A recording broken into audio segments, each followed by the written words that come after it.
Djibril Yedie Kavaï, 84 ans. Marcel Niat Ndjifenji, 90 ans. Paul Biya, 91 ans. Tous ces noms ont un dénominateur commun, le Cameroun. Là, on parle du président de la République du Cameroun, du président de l'Assemblée nationale du Cameroun, du président du Sénat du Cameroun. On a l'impression qu'on est dans la République des momies.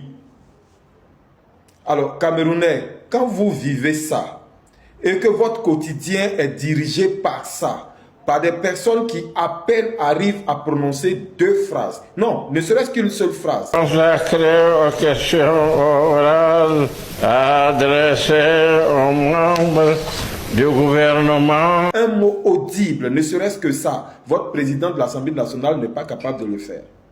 Je ne parle même pas des autres. Alors, quand vous vivez ça, qu'est-ce qui vous donne le droit d'oser porter la critique sur la politique intérieure d'un autre pays? Vous avez perdu le droit à partir du moment où vous avez accepté que depuis 42 ans, qu'est-ce que je dis? 42 ans, une personne vous dirige et qu'elle soit aujourd'hui nonagénaire. Et vous n'avez pas honte.